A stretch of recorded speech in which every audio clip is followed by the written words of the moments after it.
2, 1. We are live on the Present Tense with Sam Stewart at 91.7 FM, WNJ Washington, and online at WNJR.org. What is going on, everyone? We are back for our first episode of this week. Last on the show, we had on Coach Collier and Coach Upton. That was a really, really fun show, very informational. Just went up on YouTube. Make sure you go check it out.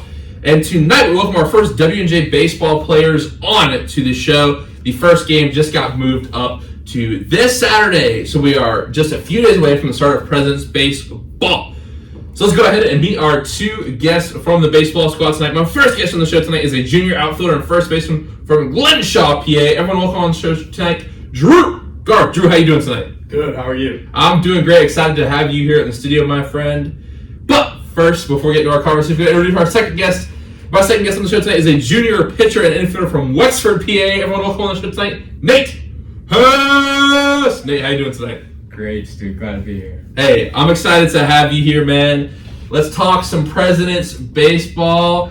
Talk about you guys as well. And, you know, the thing is, we had to adjust the show plan before the show because, look, the first game got moved up 7 days.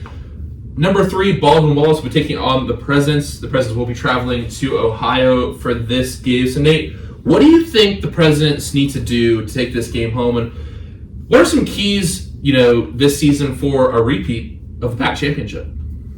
I think our biggest thing is just what Coach Mountain talked about after practice about just staying healthy. And if we can stay healthy, I think we have a great shot at it. And there's a lot of unknown positions and unknown variables that happen throughout a baseball season, and just playing our game, and that's what helped us a lot last year to do a 3 in a row. But so I think just staying healthy, being smart, and playing our game, and we'll be all good with our new additions.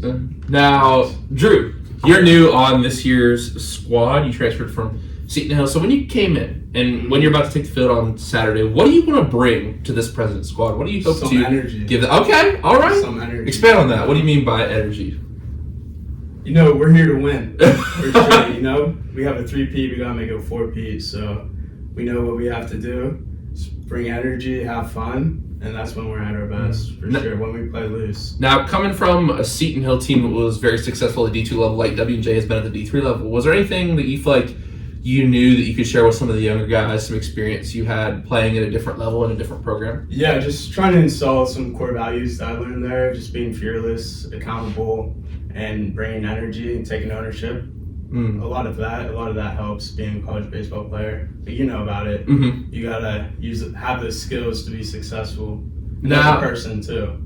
Now, I think what's interesting about baseball, and it's like, we have the football guys in here, basketball, lacrosse, whatever, soccer, like there's specific plays and formations that teams run. But the thing is, baseball, every single team in the country has the same game plan, more or less. Throw strikes, get hits, score runs, prevent the other team from scoring runs. Baseball is a very simple game in that way. You know, I mean, all the outfielders on every single team need to catch the ball. All the infielders need to turn as many double plays as they can, prevent errors as much as they can. The pitchers need to throw as many strikes as they can. That's the same for all teams. And it comes down, I think, to the fact that baseball is a sport of execution. We know what we have to do. There's no mystery, really. There's no mystery, okay, what's going to happen at Baldwin Wallace? What's the formation of this team? No. They're going to have a pitcher, and that pitcher is going to try to beat us. And it's up to our hitters and up to our pitchers to beat their best guys. So I think it's really interesting in that way, baseball. When you sit at the beginning of the season, it's like, oh, how are we going to do? It's really, the cool part about baseball is any team at any given point can get hot, any team at any given point can get cold. And it comes down to those things, those factors of, okay, can we do this and execute it properly? That sets the teams, you know, who are just average to conference champions, to super regional, to World Series champions. And it's really just a simple thing, but it is so complicated though at the same time. I think that's the cool part about baseball. Now, I think, let's go ahead and get this question first. I want to get to know y'all on the Present Tense tonight. And Nate, I'll start with you. When did you fall in love with the game of baseball? I'd say a really young age. I played a bunch of sports, like me and Drew played soccer together growing up. All right, this if you don't mind me cutting you off, what was your first impression of each other? Y'all met playing soccer. That was a question I had with y'all meet. But what was your first impression of each other, and why have y'all stayed friends through the years? I remember Drew once we had a t-ball game, and his parents couldn't make it, so he came over to my house after the game, and we just hung out and watched TV and played basketball or something. Yeah. But we were just nice kid all around, and then we just always kept in touch. Our parents kept in touch, and just.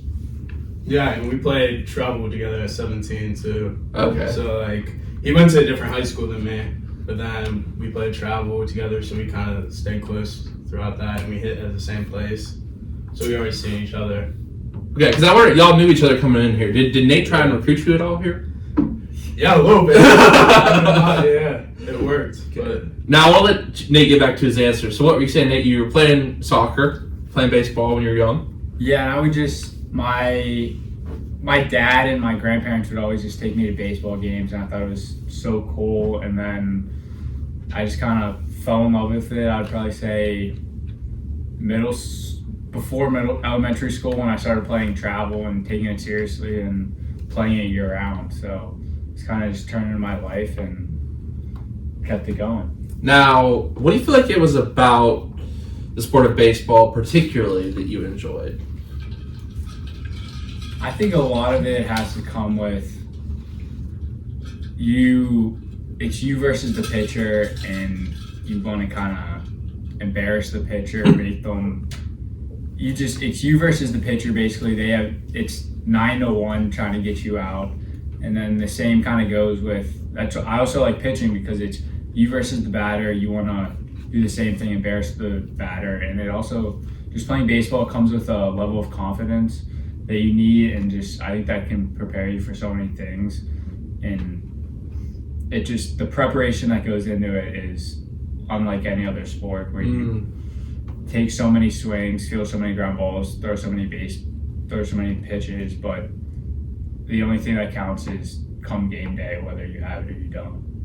Well, it's kind of crazy if you think about it, because how many swings would y'all think y'all have taken like this year outside of the actual game? Like not even considering scrimmages and stuff. Like, so many.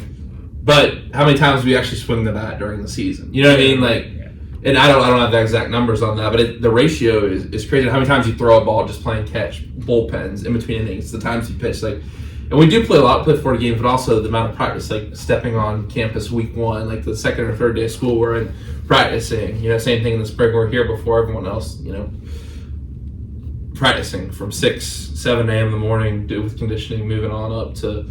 So I think it goes both ways. It feels good when you accomplish something because you know it is such a difficult sport and it takes so much practice to get good at it.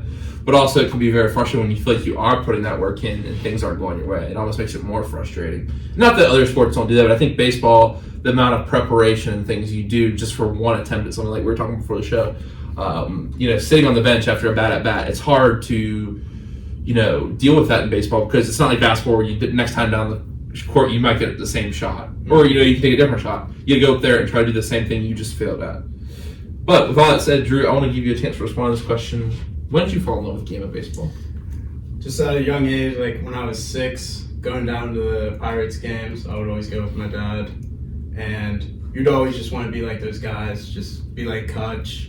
I watched a lot of Garrett Jones when I was younger, but just trying to do that in the backyard, create that same swing, and that's just like I thought it was fun, just hitting baseballs. Now, a question to ask you: I think there is kind of a debate right now about the idea of like hitting home runs, Drew. And you do have a lot of power. When if you were to talk to a young kid, Nate, you got power too, but not like Drew, But when you hit the ball, Drew, like, are you thinking about creating that angle of hitting the ball, in the trajectory of a home run? Are you thinking about, just trying to hit it hard? There's a lot of thoughts right now, and I'm just curious, as a guy who does hit the ball for power quite often, what you think about your approach to the plate. Has it changed? Have you always been a power hitter? When I'm at the plate, I just try to see the ball. To be honest, like, I'm pretty simple, because when I think about like my swing, then I just like become too mechanical. So it comes natural to me. Like if I see it, I can just put a good swing on it. So I feel like a lot of times, like, you get rushed when you get rushed in the box, you rush your load, and you can't see the ball because like you're just thinking about so much So just having like a clear head, stepping up to the plate, and just like really trying to see the ball. So if I can see every seam on it, I know exactly where it's gonna go. The next question I want to ask y'all, now that you kind of told us about your childhood and why you first fell in love with baseball, why did you choose to come to WJ? And Drew, I'll stick with you here, and then we'll go to Nate. Drew, you came from Seton Hill. Why did you choose to come play for the Presidents? Successful team and a good school, and I already knew Nate, so that was a bonus. He put it in a good word, like said that all the people on the team are chill, and that's true. Great team. I love the guys here, but school and baseball is pretty much it. Now, Nate, for you, why'd you choose to come here? Come from Allegheny area. We've had some people at the school right here from this high school. I'm sure you knew about it growing up. What made you want to come play for the Presidents? My main thing looking at colleges was a good education, and then they win baseball games.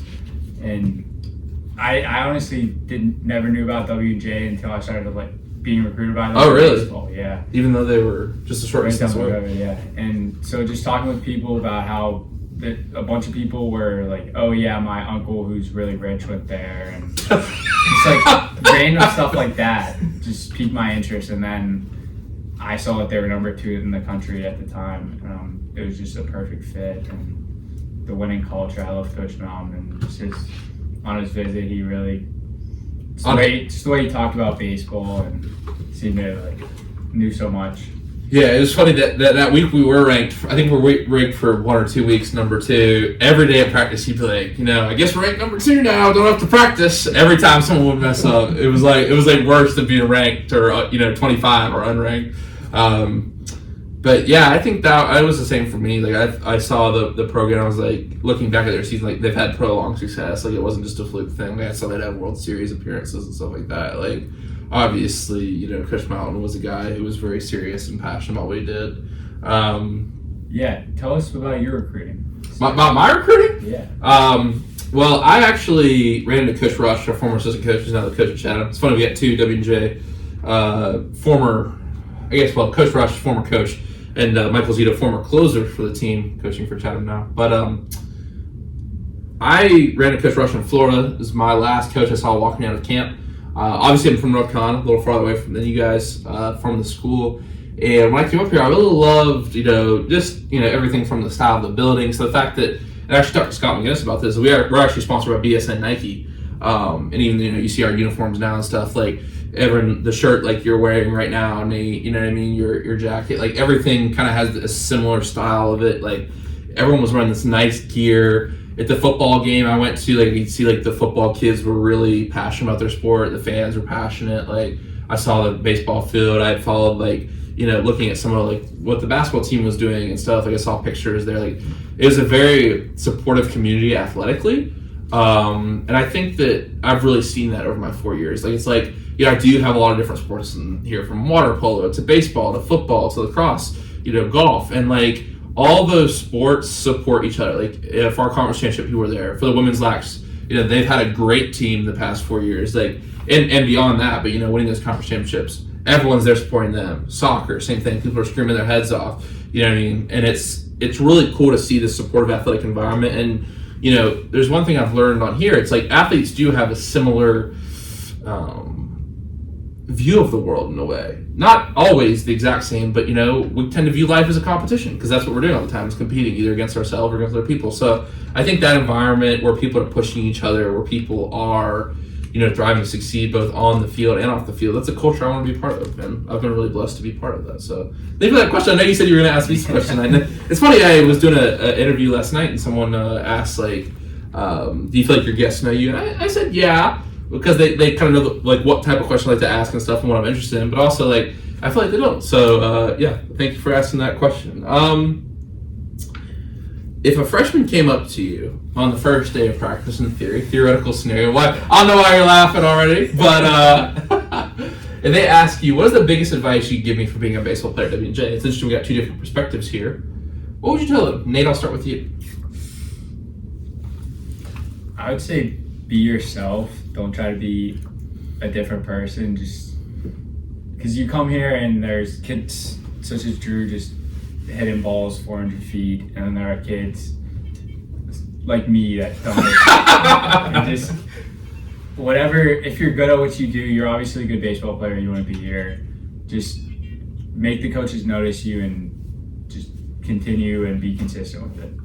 I think there's a tendency definitely that you feel like you have to, like, I don't know, try and fit in and be like some type of way, like stoic or whatever. Like, and maybe that's you. Maybe you're the type of guy like a Tyler Horvat and you don't talk to anyone on game day. You're like, well, they look like, stone faced the whole time. Maybe you're someone like, I think kind of like a Henry when I talk to him, Henry Littman, like he's always joking around, smiling out there, like, maybe that's you, but you can't change who you are, and that's a really important lesson. So, Drew, I'll ask you the same question. You play for multiple programs, you've seen different levels of college baseball. Mm-hmm. What advice would you give to a freshman that you say Feldman or Budacki came up to you? We'll say Feldman. Yeah, that's a great, because he asks questions all the time. Feldman, I hope you listen to that.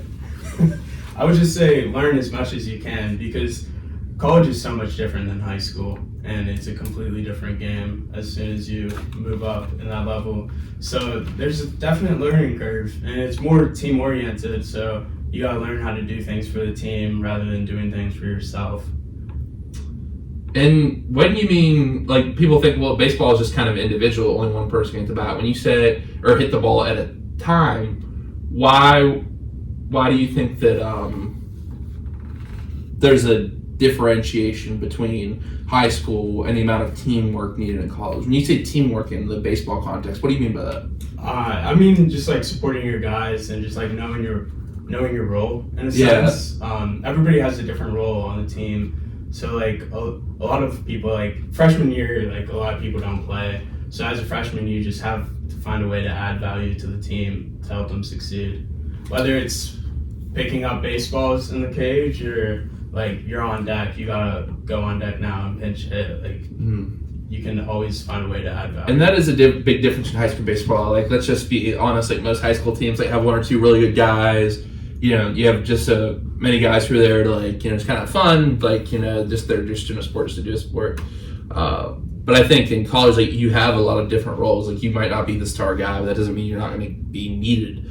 You have long relievers, short relievers, you have defensive replacements, you have pinch runners, all of which are very important. Like there's a wider variety of roles than just star and bench player. You know what I mean? Like obviously you're gonna have one or two stars. Like I keep bringing up the name tonight, Tyler Horvat, but he would always say, everyone on this team is equal. And that stood out to me because like obviously here's a guy who's a star, probably one of the greatest baseball players in Dubjay history, probably the best I've ever set foot on the field with in any team I've played for. But he's saying, wait, we're all the same here. And like the thing is too, like the level of competition at college, like guys change positions all the time on the depth chart. Another thing is too, like if you're not getting playing time you want and you're just like like screw this, I'm just gonna go like just throw a fastball down the middle for these guys. Like no, like they need to see the live pitching, the curveballs, the balls in the dirt with 2 strikes, fastball, all different kinds of stuff to get ready for the game, get ready for those high pressure situations. And so that when that ball comes, curveball in the dirt, it's like, okay, no, I can take this. I've seen this in practice, Mm-hmm. And I think that's the good part, for us pitchers is we see a lot of good hitters. You know what I mean? It's like, and sometimes we face other teams. It's like, all right, no, I've gotten a 0 against these hitters. Like on our team, I can do it against other teams. So I think that idea of teamwork is one that may not seem relevant to some people in baseball because it is such an individual sport, but definitely at the college level, you need that energy too. Like, yeah, for sure. For sure. Because like you have 9 guys in the field, but you need an energy in the park, you need energy in the stadium, and that starts with the bench. The crowd it definitely affects the game for sure. Like people get rattled all the time because of the opposing bench, and that is just like so scary as a player. What's your favorite thing? I'm not gonna say it on here. What do you mean? What's my favorite thing? I said that's your favorite thing. Yeah. What's your favorite thing on the team? Yeah. No, it definitely does.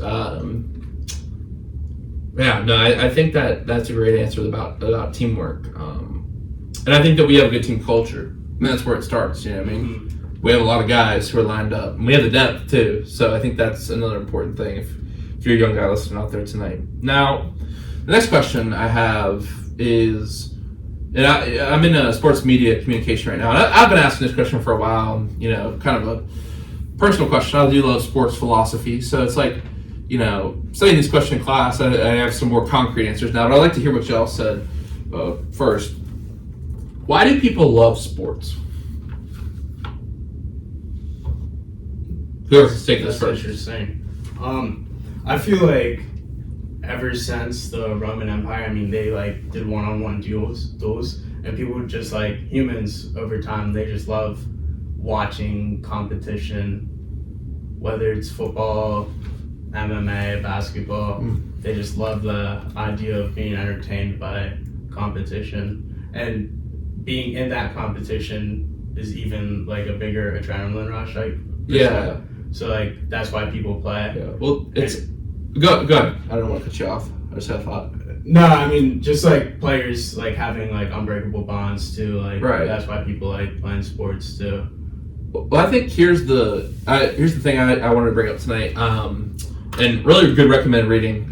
So Professor Gottschall, if y'all had her here, or Dr. Gottschall. So her husband is actually a writer, like very successful writer. He used to teach her. He's a research fellow, and he wrote this book, Professor in the Cage, and it was like a really successful commercial book. But it was funny. He was sitting in Davis Hall, the white building over there. There was an MMA gym that used to be across the street, and he was talking about he joined this MMA gym, and it was like, you know, the idea of what drew him to the sport, what draws him to sports in general. But I think there's part of the idea that like we like to be part of a group and we like to go against other groups. It's been that way forever. You know what I mean? And I think that we like to see heroes as well. I think we're a narrative driven species. Like the only one that I can think of right now, I don't know animal research that well, but like humans, we desire a narrative. We desire a hero and a villain. And sports give us those things. Like, you know, whether it's just us, W&J, like we've had, you know, great stories like someone like a Shane Fox or Mason Colby like coming up big in clutch moments when they weren't used a lot.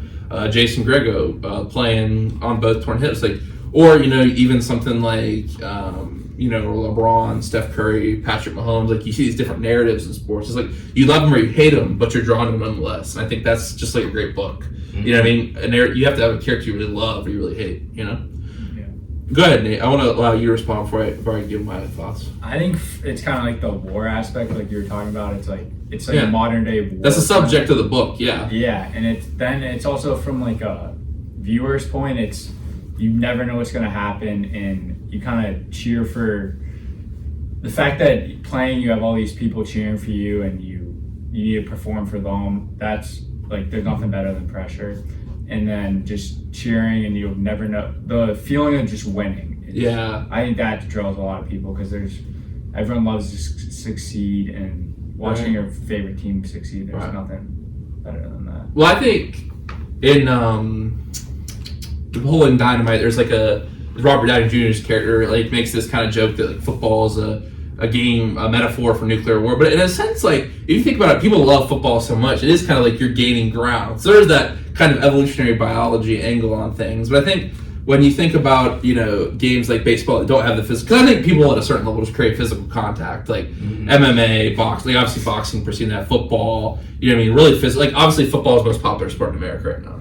I think part of it has to do with the big hits, you know what I mean? The driving people back, and there's something that gets really fired up about football, the way that other sports do, but I think people, if you go to an NFL stadium, the people are a little bit more rowdy than like a baseball game or an NBA game. It's just, football is so American, you know? It is, and I think there's a sense of like power that we like as Americans. And I love football too, I'm not critiquing it at all, but I think it's that sense of like, you know, it's your best versus their best. And I think the interesting thing is too, like, with the idea of heroes and villains, before I bring up another point in sports, like obviously, like, you know, I think in baseball, like a good example would be like the Philly teams. I really don't like the Philly teams. Yeah, I mean, obviously you guys are from Pittsburgh, you know what I mean? I'm a Braves fan. I don't like the Phillies. I was glad when the Bucks beat the Eagles. But like, the thing is though, like if you ever had a player that you didn't used to like, for me it was like Tom Brady. They went and played for the Bucks, and then they come play for your team. You're like, oh, that's my guy. He's such a. If you think about it, like, and it's different from college sports because you actually do have most people from the area. Although now people are transferring. Like Jerry Seinfeld made a joke. It's kind of like you're just cheering for sweaters and caps. Like if you think about it, like sometimes you hate a guy just because on their team, they get straight to your team, you like him. Yeah. Players just come and go. Managers and coaches just come and go. You know what I mean? You don't know anything about those people. You're kind of just rooting for them because they're wearing represented in the city. Yeah. And you know what's interesting is actually in the Holy Roman Empire, this was an interesting section of the book, there used to be a red team, a blue team, a green team, and a white team. And it was interesting because these regions of Rome would have no like affiliation with these things. It was literally just this section was red, this section was blue. Like there wasn't a reason, there wasn't a socioeconomic class, there wasn't a particular like army section or division that was this. No, like, and people would actually get into riots over these chariot races. People would bury these stones that had like curses on them for the other teams. It was like death to the yellow team, death to the red team, and there's riots. And it's like humans, I think we naturally want something to cheer for. And I think some people would maybe listen to this like, oh, this is kind of dark and stuff. But no, like obviously, like if competition is handled in a healthy way, it like helps us get something out of us that's like very human. It's not that need to compete, that need to drive. And I think that's what sports give people, is a healthy way to compete. Obviously, like, we watched the Malice in the Palace documentary today. Like sometimes you can go over the line. Like obviously, there was an incident with the Browns a couple years ago in the NFL. Have you guys seen that, where they were like throwing beer bottles in the field? Oh yeah. Yeah, it was like a bad call, and like the game had to be stopped. Bills fans throwing snowballs. Yeah, like sometimes, yeah. And it's like, where does it cross the line? This sports media class I'm taking is really, I would recommend anyone to take it. It's very interesting. But I have been discussing this question for a long time. I thought it'd be great to discuss it with and everything. And I actually have some set answers now. So like, see which ones you identify with. But for me, I think it's going to be two of them. But so one is aesthetic beauty, like the fact that Shohei Ohtani throws a perfect fastball on the outside. Like there's something beautiful about that. Steph Curry, 40-foot 3-pointer. Justin Jefferson, crazy catch. Patrick Mahomes throwing from the side. It's something like the slow motion replays. It's like beautiful. It's like a Renaissance painting. You know what I mean? Like basketball, we would say, put them on a poster. It's art. Achievement. So like you feel like achievements are your own if you support, and you kind of get that sense of accomplishment. Drama. I think that's Nate, what you kind of mentioned, like the idea that something's going to play out. There is that narrative. Like the Super Bowl, what's going to happen? We don't know. There's that line. There's going to be drama. You know what I mean? Like, is Kadarius Toney going to line up off sides? You know what I mean? He's going to catch the ball. MVS, he had a good catch. But you know what I mean? It's like those big questions. It's like, is Patrick Mahomes going to get the job done? And the media is definitely a big part of creating that drama in sports and modern sports. Next one is escape. I think escape is like, what most people go for to a certain extent. I think everyone does this a little bit. It's like your regular life is very tiring and sometimes very monotonous. You go to escape. Knowledge. And sometimes like, you just watch sports just to understand how they work. Like, you know what I mean? You get in like a kind of a niche sport. Like I watch pickleball videos sometimes. I mean, it's different. And then social connection, which we'll get to a little later in the show. But I think for me, it's got to be aesthetic, beauty, and achievement. And I think baseball is a very aesthetically pleasing sport because there's 4 bases. Everything's very clean cut. You know what I mean? But I think all of those have a little bit of what we do to love sports, reasons why we love sports. And just to, I'm kind of monologuing here a little bit, but I think the reason that I love to ask this question to people like y'all is that I've seen all these different answers of why people love sports. And I think that people are very considerate. They're in consideration of these people who are on these teams as family. You know what I mean? Like, you might consider someone that you've never met that will never meet you as someone like your family. I think that's the way that sports is so powerful. And I think obviously it gets even more in depth when you play with people on the field. Like obviously, like I was just thinking today, like I really probably wouldn't have known many of you guys if we just went to college here. You know what I mean? If we were all just doing our own thing. But like when you get behind that common goal, you put in that common uniform. I think there is something very human about it. It's like, maybe some of those guys on their team are nice guys and we'd be friends with them. But once you step on that field, you're not friends. You know what I mean? Absolutely not. That was a long monologue. I'm sorry if I was talking too much. Now. Oh, thanks. I appreciate it.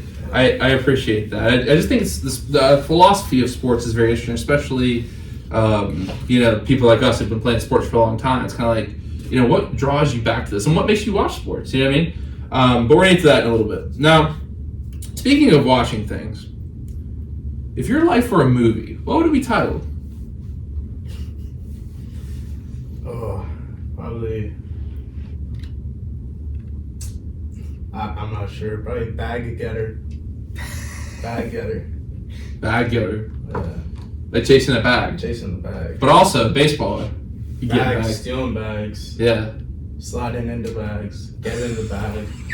You know what I mean? Just bag getter. No, I like it. Bag getter. Yeah, dude. All right, what you think, Nate? What you think, Nate? I have no idea.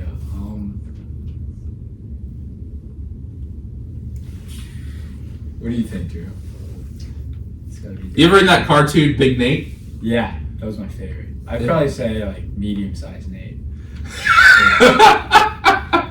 It was Big Nate and Diary of a Wimpy Kid. Those were the fire comic books. It would be the life of a suburbs kid. Life of a suburbs, average suburbs kid. Now, next question. What is one trait that you think it takes to be successful in the game of baseball? And Nate, I'll start with you. Just staying even kill, because you're never going to get your way. So you can hit a home run and then the very next inning make an error. So you just gotta, or you can make an error and then the very next play or very next at bat you hit a home run. So you just gotta, if you're just moping around, you just gotta keep your head up and always have that confidence that you're like the bad kid or like true. Yeah.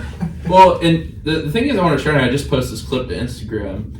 Paul Collier had a great. So, are you guys familiar with the Matthew principle in the Bible and economics? Like, the rich will get richer and the poor will get poorer. Like, the rich on hand. It's supposed to be about spirituality, but it's also a very real economic principle. There was in terms of confidence too, because if you go in with a confident attitude and you do well, you're only going to get more confidence. If you go in with a negative attitude, you're going to be either an imposter, you're going to feel like an imposter, you're like, I'm not very good, but I did well, it was just lucky. Or your negativity is going to get worse. So if you go in with a positive attitude, you're just going to gain positivity throughout the season. But if you start off negative, you're just going to become more negative and struggle more throughout the season. So I think it's that saying, even kill, that constant baseline of positivity prevents you from having those negative thoughts. Easier said than done. Yeah. But the interesting, logical conclusion to come to is that really the only way you're going to be successful is through being positive, and this kind of proof shows that. So. Yeah. Mm-hmm. What about you, Drew? I would say discipline. It's very hard to stay disciplined. Like, the games are 3 hours, but if you are undisciplined for a moment, the ball could come at you 100 miles per hour, and then the Drew Garth hits 100-mile-an-hour ball, right, Nate? Right. But that Nate Hess hits. They're just the moment you lapse and lose discipline, bad things can happen, detrimental things, and it's just. Discipline can affect multiple aspects too, focus, and then discipline to do your skills, your skill work, refine your skills. So just overall having a lot of discipline, it can just help you stay on top. Well, I feel sorry. No, go ahead. Go ahead. I feel a lot of people try to use motivation, and something can only motivate you so much, but what happens when that motivation runs out? It's where the discipline kicks in to stay on top. I agree with that, and I think that because motivation only goes so far. Motivation is not going to get you out of bed. Motivation is not going to make you not just go through the motions at practice. Because here's the thing: baseball is a very, very repetitive sport. And other sports are too. I always like to talk on here to someone like the swimmers, the track kids, the cross country kids. That's really repetitive. You know what I mean? And it's also more painful on any given day than baseball. But I think that discipline of saying, okay, I'm going to get up on this day, because there's no way you're not going to be humanly motivated every day. It comes down to discipline. There's going to be days where you don't feel good. There's going to be tired. Obviously, that's going to be, we're going to have to be disciplined on this trip Saturday. We're going to be tired when we wake up. It's going to be early. It's going to be a long day versus a very good team. Cold. All those things. But at the end of the day, the good teams, you have to be disciplined enough. Mm-hmm. You know what I mean? And obviously, you're going to be cold. You're going to feel those moments, but you have to lock in and say, okay. Find a way. You know what I mean? As the great Coach Mountain would say, gotta find a way here. Now, my next question for y'all is, what is one word you would use to describe yourself? Drew, I'll start with you. I would say outgoing. I'd say that too. I knew about you before I even stepped on campus. I'd definitely say that. What's you, Nate?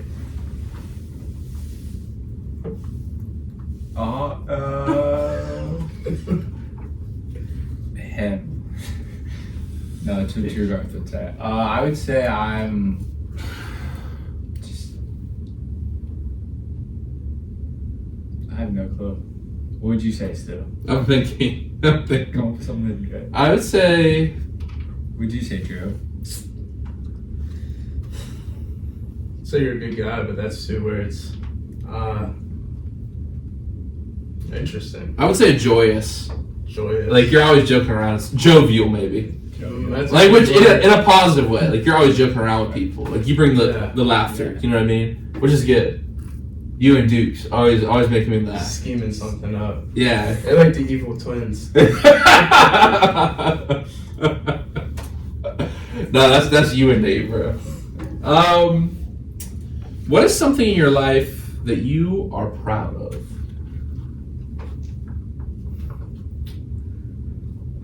It's a good question. Thank you. I would just say like the position I put myself in. Like I definitely like a lot of people have been like pushing me to like help me get into the position where I am today. But like I'm still proud of that because I don't know, like I'm on a college baseball team. I'm at a good school. Like not everyone goes to college. Not everybody like can make a sports team. So like I'm pretty proud of that, and just like academic accomplishments that I set for myself. I'm pretty proud of that. It's hard work, like just like things like that. Wow, great answer. Nate, what about you? Yeah, I was trying to think of, this was like a job interview question that I've had a bunch, and I kind of say the same thing as Drew. Just I think like where I am today at a great university, playing baseball like my little kid self would love. Like yeah, I'm not at LSU, but it's still win championships here, and just the fact that I'm not just that I'm doing this and then getting internships, getting good grades, and just setting myself up for the future. And just I think all the hard work that I've done and getting that accounting degree and being accountable.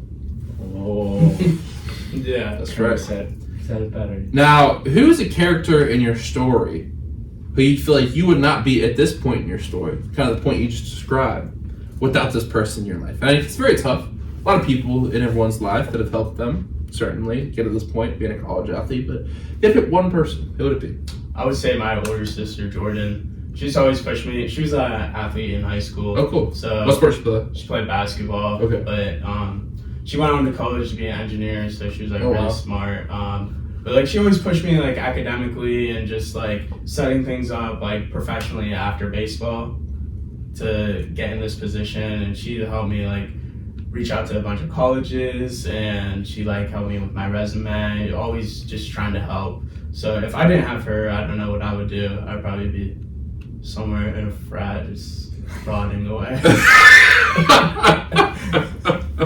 Hey, we got a good connection. The Present Tense has a good connection with the frats here, man. No. We got people frats. There's shit to frats. It's like a big school, like big school. Yeah. You know what I mean. Hey, shout out to my boy Scotty down at the frat at USF. You know Scott, Nate. Yeah. And Nate, what about you? Who's that character for you? I would probably say my dad. I love my mom and everything she's done for me. She's great, but my dad,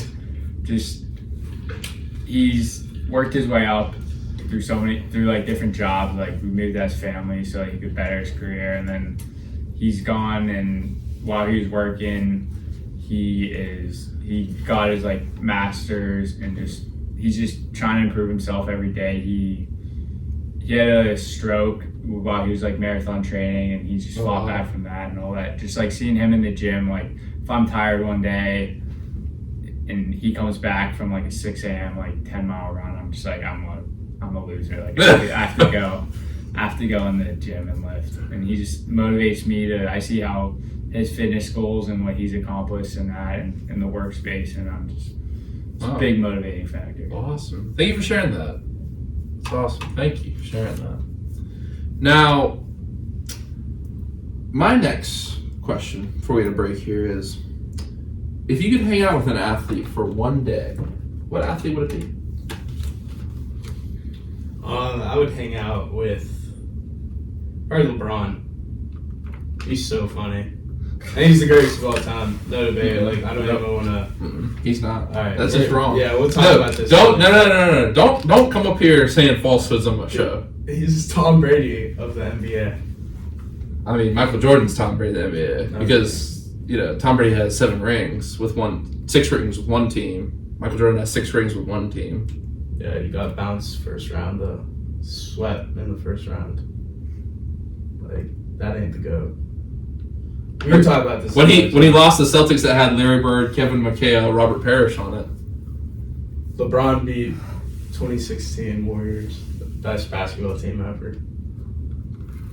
He's got 4 rings. Mike got 6. How many finals losses LeBron? How many finals losses LeBron got? All right, if we want to talk about rings, if we're going by rings, then it'd be Bill Russell's the GOAT, and nobody's saying Bill Russell's the GOAT. Right. What's it? You say Bill Russell's the GOAT? No. Tom Brady? MJ. I mean, also, LeBron bounces around from team to team. MJ just needed to stay in the same spot. He didn't need to change teams to win. LeBron did. He had that supporting cast. Who? Sky Pippen? Rodman. They knew they were all big blue guys. Did any of those guys have careers after? That's crazy. No, because AG had a good career. D Wade had a good career. Chris Bosh had a good career. You're right. But when LeBron left Cleveland, they were trash after that. And when he left Miami, they were also trash. Same with Tom Brady. When Tom Brady left New England, trash. Same with the Bucks when he. When Michael Jordan left, they were trash. Yeah, he's not the GOAT. The longevity of LeBron is insane. Nobody's doing this. So longest career, then why would it most points, longest career? He's 4 rings. 4 rings is enough for a GOAT. Like it's the greatest. Your GOAT against the Celtics last year was on his hands and knees begging the ref, bro. You think MJ's doing that? Nah. You think MJ's doing that, bro? Nah. That's not my GOAT, bro. All right, bro. All right. That's not your GOAT down on his hands and knees. That's my king. Begging for the ref. Your king. A king doesn't get on his knees, James, bro. Alright. Crazy. Wait till where do you think he's gonna go next? Whoever's got good players, right? Because you think he's gonna stay with the Lakers again? Probably. Le GM. Le GM. He can do what he wants. I'll be a fan of whatever team he's on. Crazy, bro. Crazy. These people, LeBron will try to come to my studio, bro. Crazy. Nothing gets me more fired up.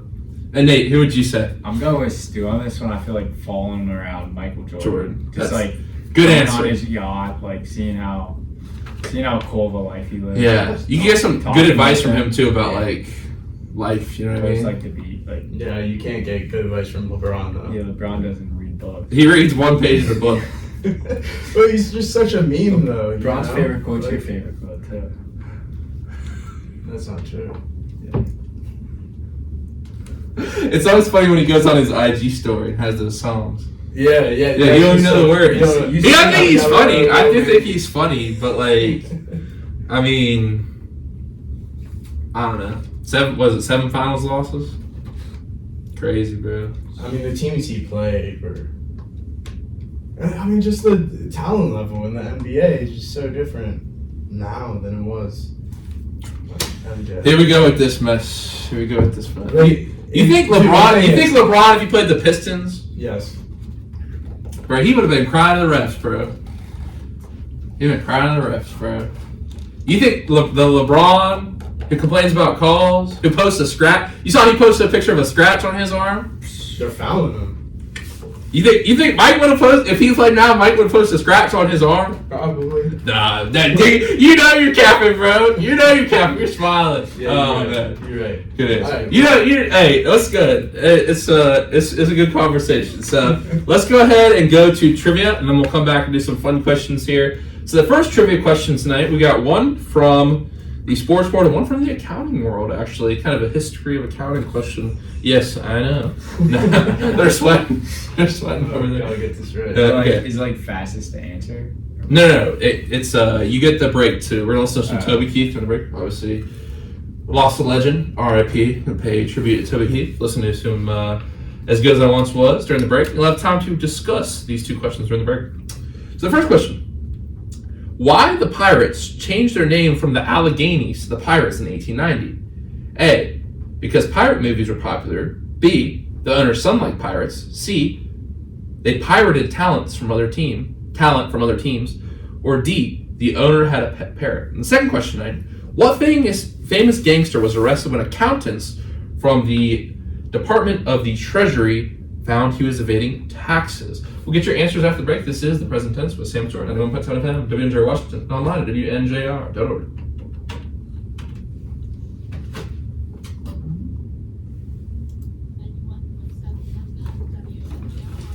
I know the second one.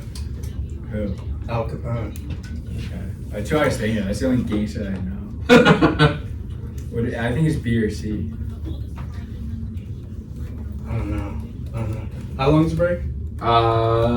It'll be approximately 4 more minutes. Can I go to the bathroom? Yeah, you're good, bro. No looking up a question, though. No looking up a question. I'm not. Alright, don't be a cheater. No. Alright, good. Where that?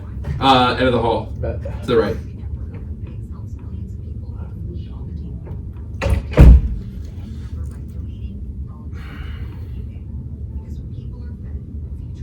I would have been fine until he said he's the greatest of all time. Like he was trying to provoke me or something. And I just lost it on him. That was funny. That was funny.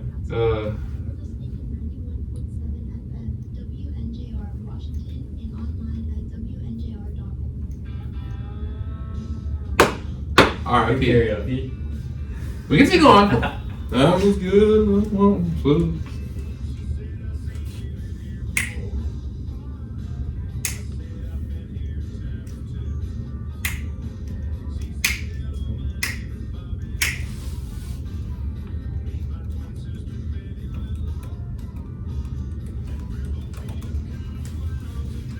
Feeling kind of wild tonight still. Yeah, I'm going to bed after this. I'm so tired. Just sitting in class is tiring. Like, I forget that. You know what I mean? When do you have class? Well, I have class late too. Like I have 2 classes that are start at 2 and 2:30 and go to like the communications department. They have a class like this where you just Monday, Wednesday, and Friday, which is nice, but it's a long. You know what I mean? It's long, but Yeah. And then Tuesday and Thursday. Fridays are probably so nice though. Oh yeah, I have 1 class. I have French in the morning. Are you done with French? Yeah.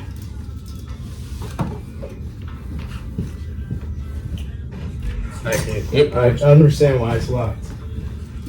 Can't have people running here saying craziness on the air.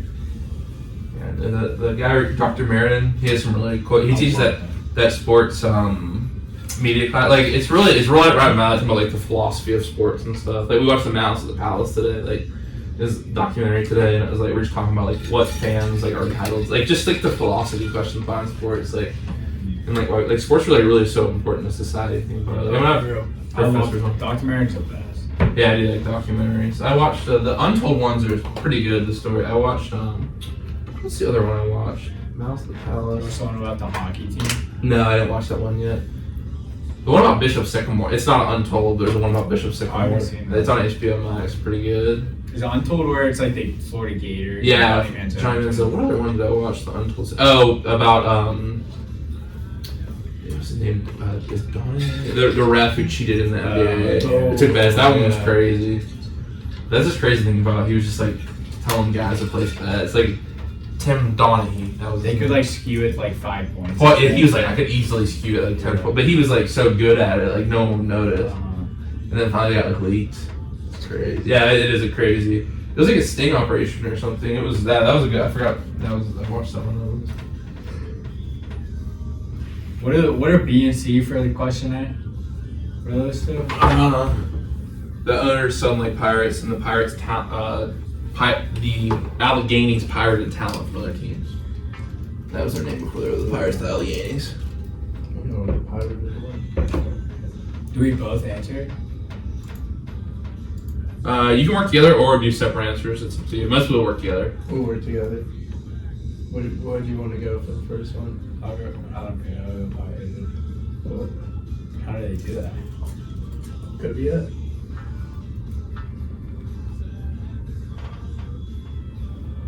This is a good song. Good as I once Was good. That's what they're on there. Alright.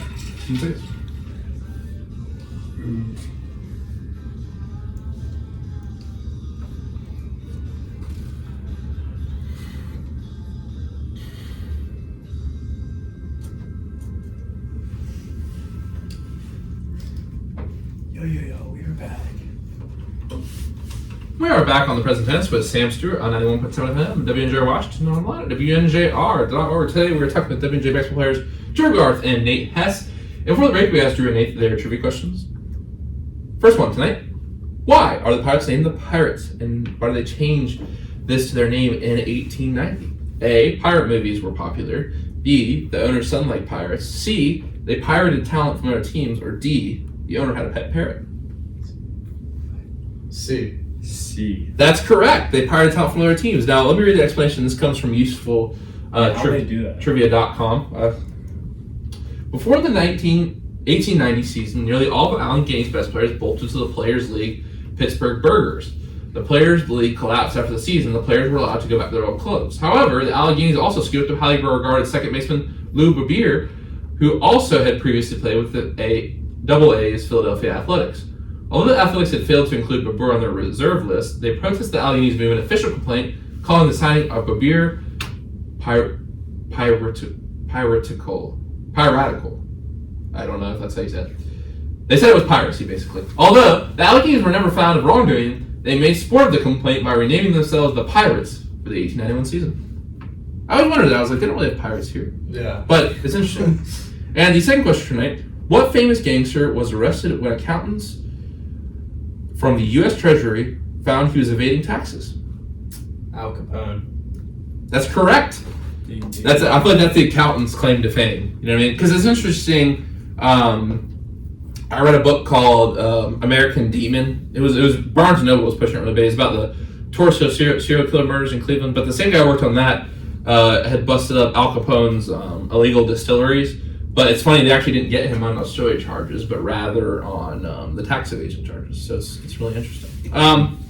But we've got a big event coming up this week, as everyone knows. It's Super Bowl. So I just want to ask y'all, are y'all Super Bowl people? Y'all like to watch with others? Are y'all snack people? Like, you see the Taylor Swift fans are like making Taylor Swift themed parties. Like, what's your ideal like Super Bowl? Obviously, we're at college. Like, we're not gonna have like a ton of decorations or anything. Like, food's limited. But like, ideally, what's your ideal Super Bowl afternoon? Super Bowl Eve?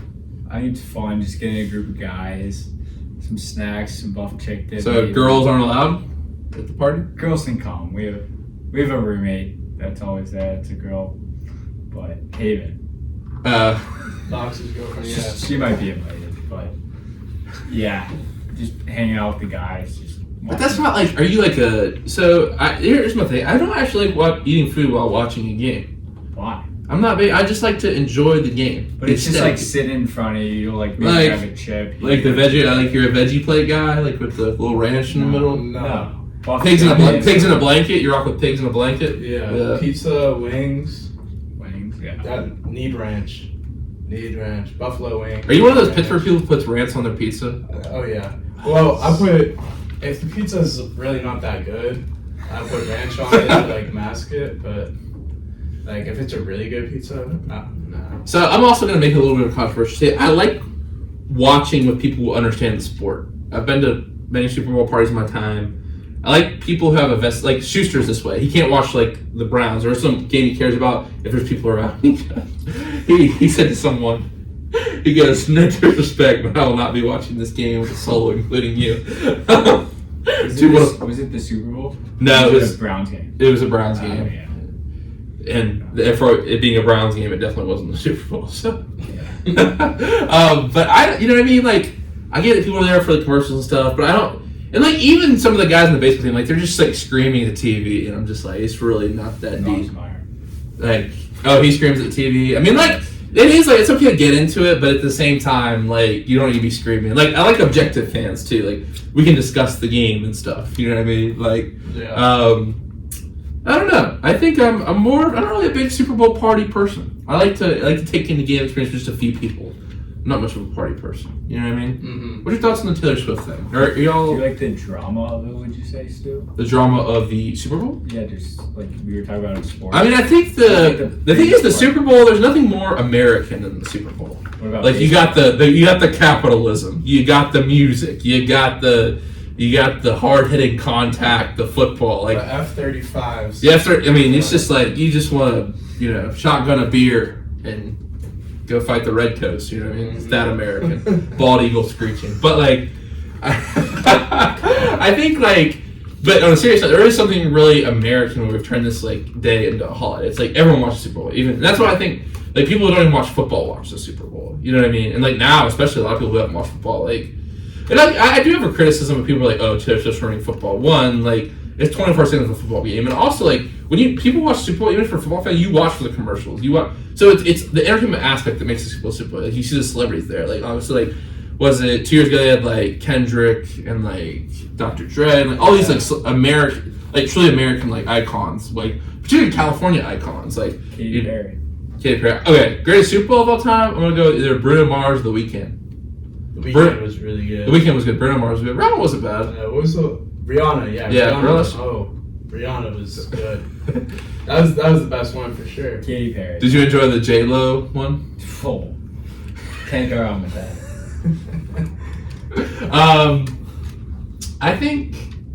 I don't know. I think I'd like to see like a Drake in the halftime show. Like Yeah. they need to go to hip hop. American, though.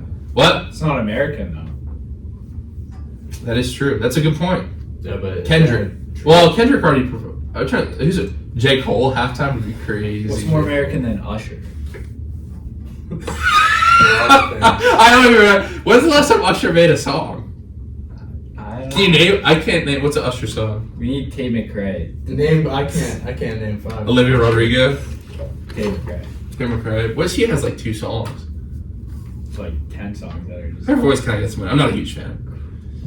That's a good question. Your ideal Super Bowl performer, though. I think. Well, man. I think like a Metallica maybe would be like good. I think Rihanna's perfect because everybody knows Rihanna's song. Oh yeah, Rihanna's was so good. It was so good, and I'm saying that objectively. Like, there's no. I don't know. I think Bruno Mars is gonna be the best in my mind ever. The Weeknd's was also really good. Yeah, I really liked it. But I also like him as an artist. His TV show he made was kind of weird though. I forgot it was called like The Superstar. He got canceled for like one season. Yeah. It was weird. Who do you want still? Who I want?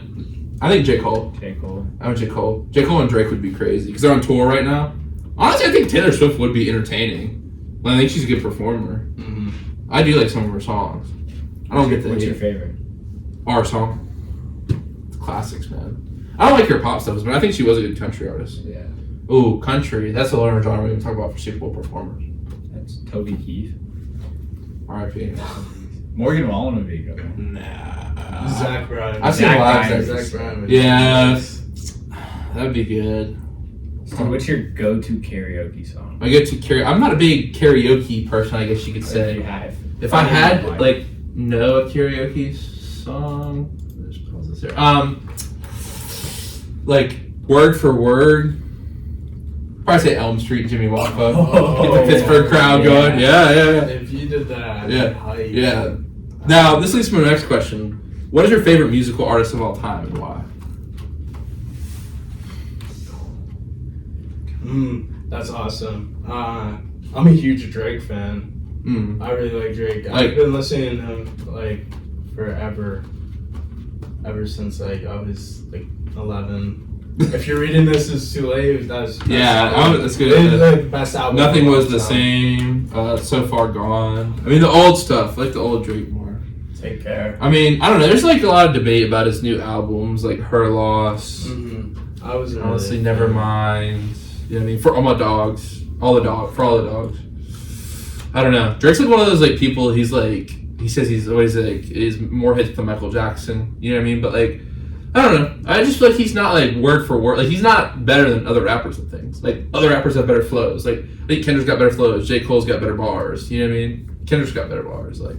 Yeah. I don't know, but Drake is popular. Drake is Drake. Like honestly, like I do like I don't really want to talk about him too much because I think he said some things that don't really need to be showcased. But I am a big fan of like Kanye West's catalog of music. But like I think Kanye's better than Drake at a lot of things. Obviously, they had their beef.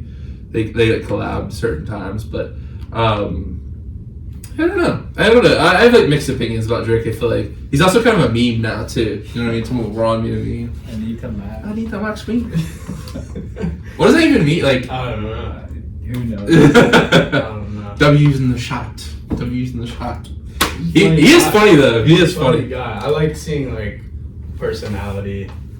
Because I like when people show their personality. Yeah, I think that's one thing with like Kendrick and J. Cole is like they have families. Like they're kind of just like. I mean, Drake has a family too, but like they're kind of just like in their family life. They just kind of release their music. Like Dreamville, like me and Julian have always loved Dreamville, but like Kendrick, he releases every once in a blue moon. It's kind of like I think there's something like powerful about like an artist like Quentin Tarantino. We'll talk about movies in a sec, but he's releasing his 10th and final film with Brad. Like it's like if you only have a certain number of disc choreography or items in your disc choreography, like your music's gonna be better to me. You know what I mean? Like Drake, like think about Eminem. Like he's released so many like. He just needed to stop releasing albums. You know what I mean? Now he's just like old and angry. And, like you know what I mean? Like his first couple albums, like Marshall Mathers EP, you know, his work with D12, like that stuff is like legendary. We still play that. You know, obviously like the 8 Mile soundtrack. People still have that on their warm up mix, but like I don't know. I think it's a thing where like Drake has released too much music. I think that's hurt him because like some of his projects has just been mid. You know what I mean? Yeah, for sure. I like Champagne. What's the Champagne Poetry? What album is Champagne Poetry off? I'm completely blanking right now. I'm so man. It really bothers me when I can't remember things like this. I'm gonna kick myself. I can see the album cover. It has all those emojis on it. Babies, yeah. Certified Lover Boy. Certified Lover Boy. Yeah, that was a good album. But Nate, who's your favorite artist and why? I'd probably say all time, give it to like Rihanna. I feel like You're a big Rihanna fanboy. She just doesn't miss with songs, but What's your favorite? I actually have seen you at certain functions, we'll call them, singing on a song to the top of your lungs.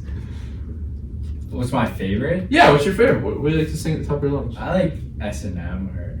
That's what I was thinking of. I remember you and Dukes, the Evil Twins. But she also just has so many songs with, say, Drake or Kendrick. So that makes her... part of, and it just completes her as... Have you ever heard Lemon by Rihanna? I pulled up in the lemon. Yeah. Yeah, that's fire one. Yeah. I do like A$AP Rocky, though. A$AP, he's tough. I was listening to him on the dude. I've been listening to that Spider-Man album from Metro Boomin. Oh yeah, Bro. Uh-huh. Metro Boomin. What's the one? There's so a good. really good song. There's Calling, Annihilate, Am I Dreaming? The end where it's like the violin. Metro. That's hard. Another one I was gonna say was 21 Savage. I feel like 21 Savage. if you're like in that British. mood, He's tough. nothing goes. Yeah. He doesn't miss. I like his songs with J.I.D. like surround sound. I like J.I.D. a lot. I like when he's with J. Cole. I think he raps up when he's like on the other rapper songs. He raps up their level. Like J. Cole a lot. I was like, wow, 21 is rapping like that. And My Life, obviously. I'm a big J. Cole fan. You like Baby Keem? Yeah, I do like Baby Keem. You know, it's Kendrick's cousin. Is he with Kendrick? Kendrick's cousin. I think he's got some good songs. 16 was a pretty good album. When he hopped on Mr. Morale and the Big Steppers, a couple features, like, is pretty good. Savior is really good. But I don't know. I think like the people who produce those songs like are really talented, and a lot of the times Kendrick and J. Cole have a really upfront process in helping the production. So I think the production does a lot for me on the songs. The reason why I like Kanye, but I'd say that's why I put me like someone above like a Drake. You know what I mean? It's just like, I don't know. I like Baby Keem, but his flow is the same. Like it's like what happened to Baby. If like it's gonna happen to Baby Keem, like a lot of his flows are the same. You know what I mean? Yeah. I don't know. Would you like Baby Keem? No, I was just wondering. Oh, okay. I was trying to figure out who's like cousin he was. I do like lyric rap more. I'm a big fan of Denzel Curry, Earth Gang. Yeah. I like when they like rap about things. You know what I mean? Like, You rap? can I rap? Yeah. I can, but I won't hear. I'll send you a little snippet of it. Okay. I'll send you a snippet. I was Yeah, like, you thinking guys of, see like, Scotty rap. We used to have a studio in his house. We were rolling like a studio like this. Down at the bottom of the studio. My next question: what is your favorite movie of all time and why?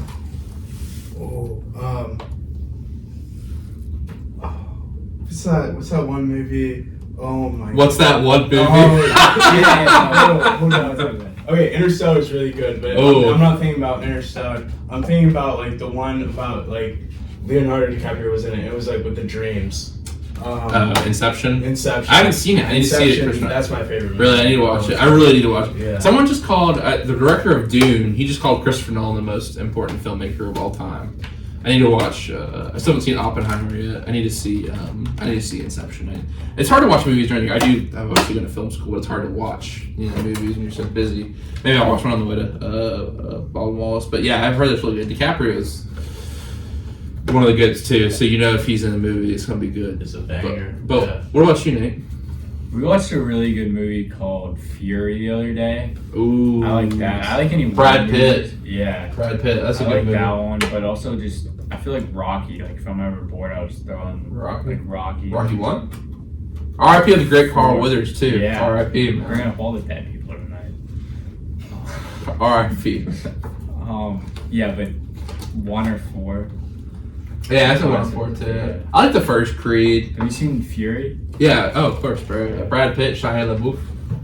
Yeah, that's a good movie. I I don't know, I think it's short, but I think it has a simple enough plot line. I don't think it's the best World War II movie by far. What's your favorite? I need That's World War II movie. Okay, do you count Band of Brothers as a movie or a series? I'd say probably a series. Okay, then I'd probably say Saving Private Ryan. Yeah, me too. Yeah, it is really good. I'm trying to think. Dunkirk is also really well done. Yeah. Dunkirk is really well done. Tom Hardy is great in that movie. Also, Harry Styles is in that movie. You have one direction. No, I just thought my girlfriend is, so Yeah. whatever, anything Harry Styles. We watched Darling Don't Worry. That's a good movie.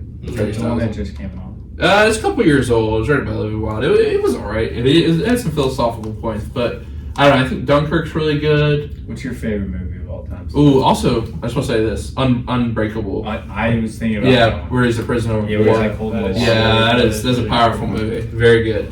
My favorite movie of all time. And I gave you an answer. I said Taxi Driver for the show, but I'd say it's so tough. There's so many different genres. Honestly, like just because I was talking about Tarantino, I say from Scorsese, probably Taxi Driver. I'm also a big Fight Club guy, but right now it's one of my mind is Django. If you talk about just a fun, like, great movie that you can cheer the hero, and obviously I don't mean fun in like the content matter, but like it's like, you know, it's this really great hero who takes on these bad guys, and it's just like such an enjoyable watch. Like you see him getting the bad guys.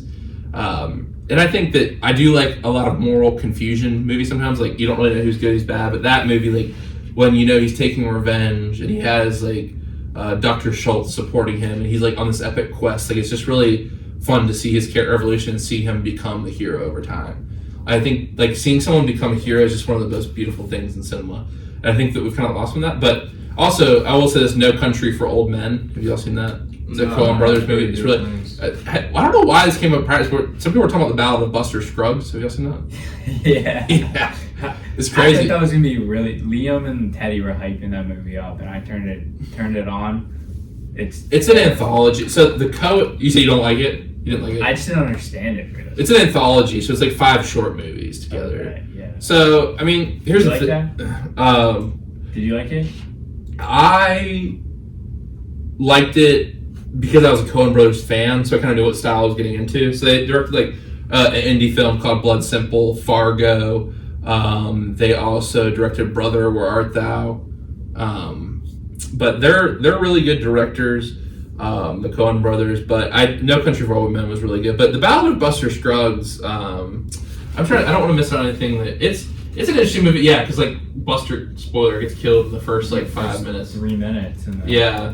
Hang on, let me. What else did they direct that I'm really missing out on here? The Big Lebowski. Have y'all seen The Big Lebowski? No. They also directed Unbroken. Oh wow. Yeah, you guys should watch The Big Lebowski if you like. If you guys like movies like that, like The Ballad of Buster Scruggs, you should check it out. Also, I'm a big Fight Club fan. Like I said, I love that movie. You guys seen that? Yeah. Yeah. So what do you look for when you watch movies? Because I'm sure like the way I watch movies and you watch movies are completely different. Why do you say that? Well, That's I mean, interesting. you just like know so much more about like production and like cast and I think- what goes into it. I think when I'm looking at movies, like a movie I actually really recently, like I say in the past year, was the new Hunger Games movie, the prequel.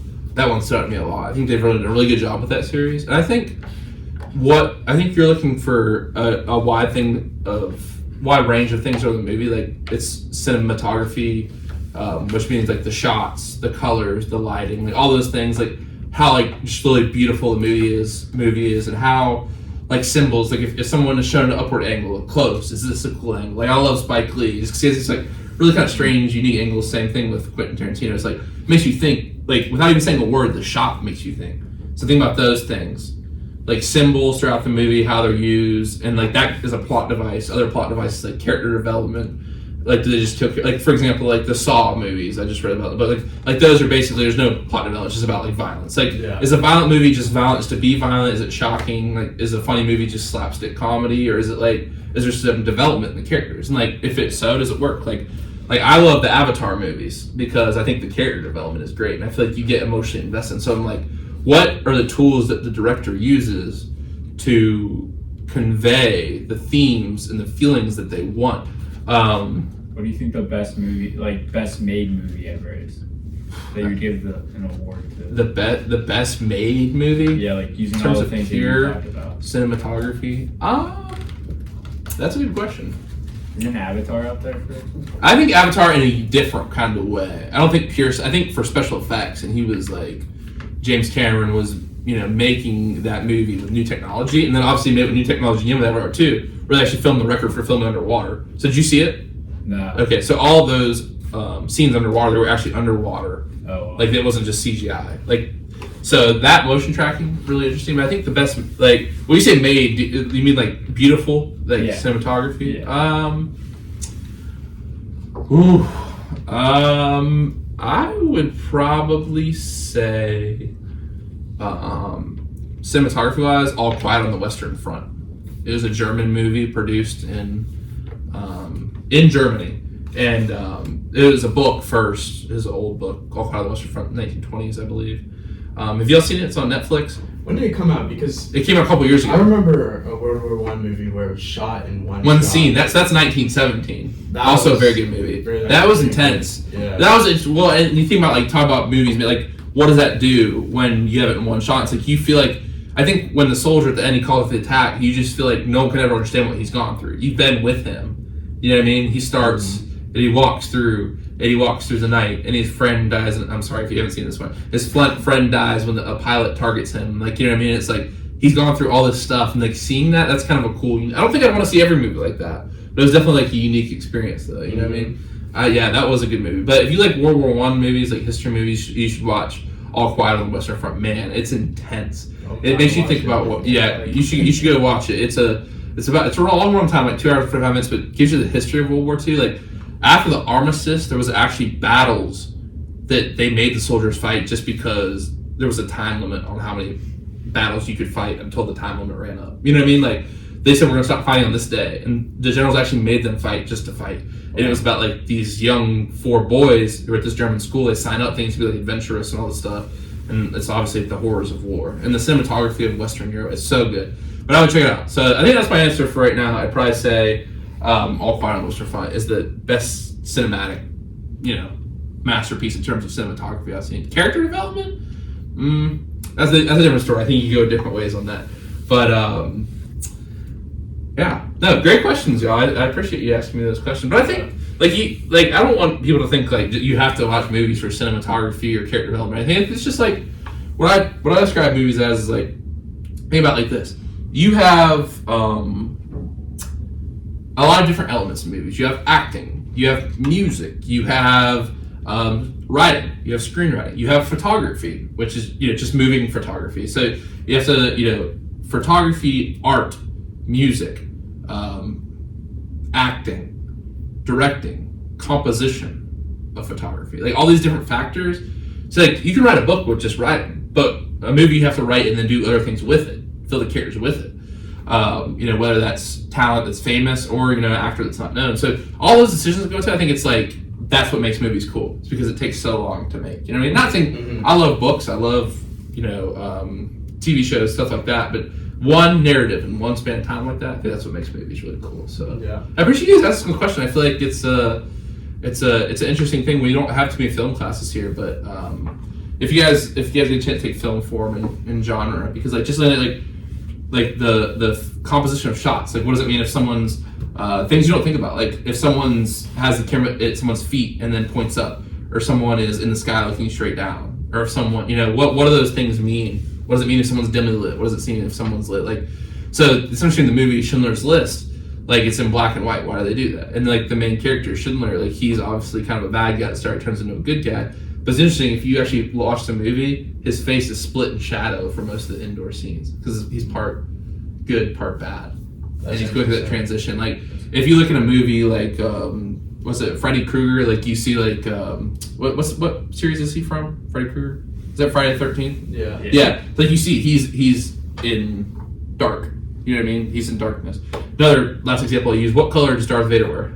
Black. What color does Luke wear? White. Yeah. And like light shades of brown. So the thing about it, the filmmaker's already working to convey who's the hero and the villain and what's going to happen to those people before you even know. Yeah.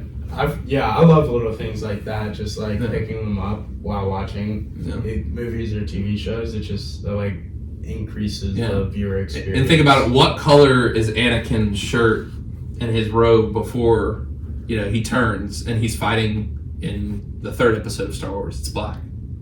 Foreshadowing. Yeah. Love foreshadowing. Yeah, the foreshadowing is so great. cool. Like Fight Club's a great example of that. But wow, great discussion about movies, Joe. I really appreciate the discussion. So I had a fun little question. We'll try this out tonight. Drew, you were a retail associate at Dick's Sporting Goods. So us being athletes, we love to go shop at Dick's. So if you had to go in and you had 5 minutes to pick 3 items from Dick's Sporting Goods or a sporting goods store, you don't have to carry them back. You could just tag them. What items would you pick if you had 5 minutes? Nike Techs, because they're $150. But see, I think that's not the most expensive thing, though. No, it's not. They don't really sell Jordans, though. They don't. Yeah, the shoes aren't. They do. Oh, they do. They're starting to sell like newer ones that come Oh, out. okay. We got a lot of like 3s and 4s. Oh yeah, I'd probably just tag 3 shoes then. Yeah. No, but seriously, what I would do, because when you walk in, the Nike's right there. They pay like for it to be right in your face. So go Nike strip the Techs. You thought I was feeling you? Get the Techs. Head over, take a left near the basketball hoops. Get like one of them gorilla hoops. I was thinking that too. Get a hoop. Yeah. Hoops. They're like $5,000. Yeah, I was thinking that's had to be one of the most expensive things in the store. Yeah, and then run over to the fitness equipment. That Ooh, stuff's so expensive. get a rack. Yeah. Yeah. What about golf simulator? They sell those? I don't know if Whole golf. They sell golf clubs. I would say I can definitely see you getting like a pack of, or I don't know, we call it a bag of like clubs, right? Could I just take the golf simulator from Dick's? I don't know if they sell. I think Golf Galaxy does, but I don't think. Well, that's not the question, Nate. So you get a whole I'd steal the golf simulator. the golf simulator. Do you have that at your Dick's? Like a golf simulator where you They actually at the one in Raleigh. They have a one where you can swing the bat too. Yeah. Like a hit track. Oh, that's cool. Well, they did have a golf simulator here. I think so. Yeah. Yeah, they had one here. They still do have one here. That's under the blue chairs. Yeah, you guys should go take some notes. I don't know if you guys take that.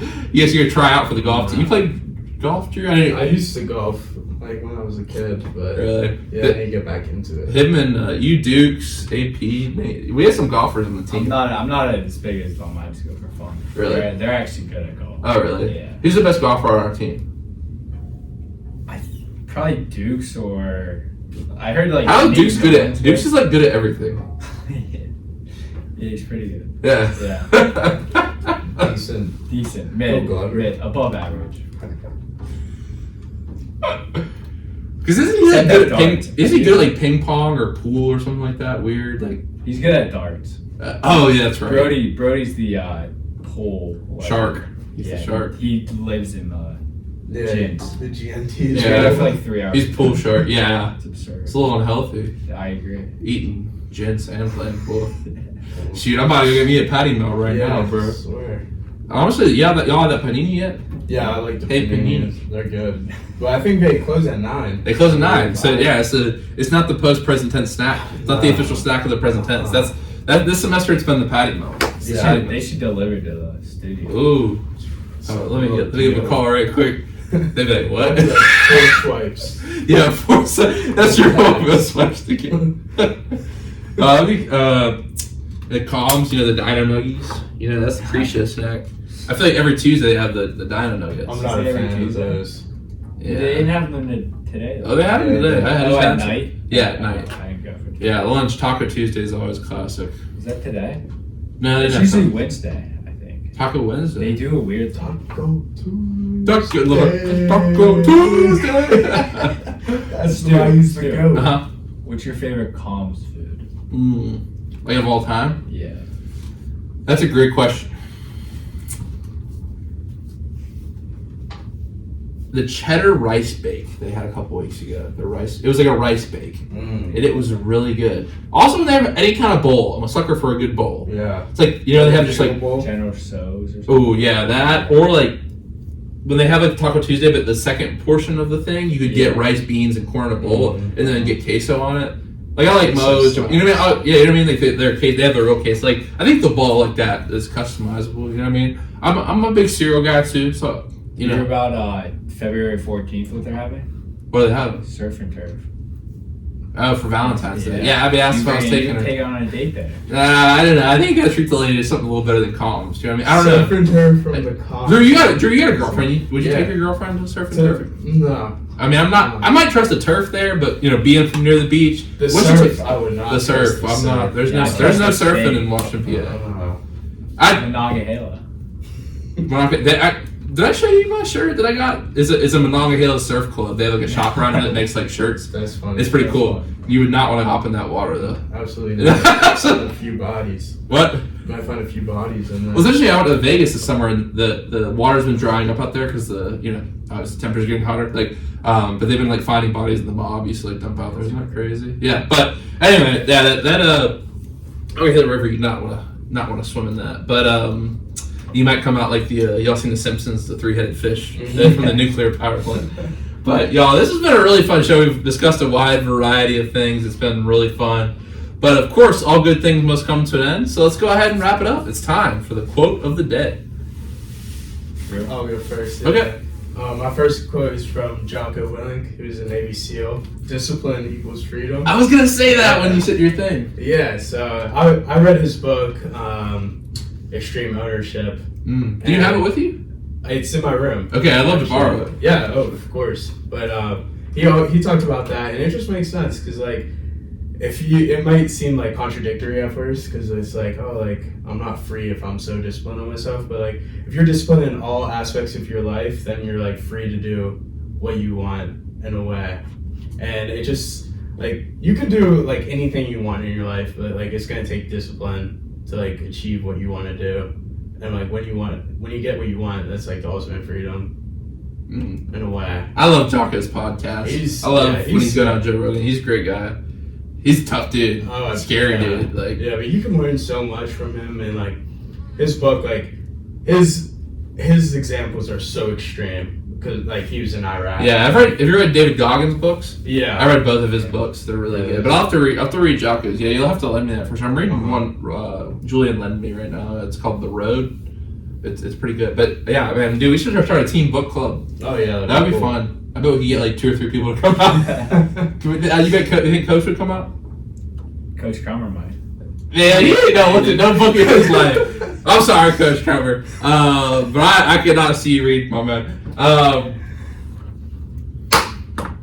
Nate, why don't you take us home, buddy?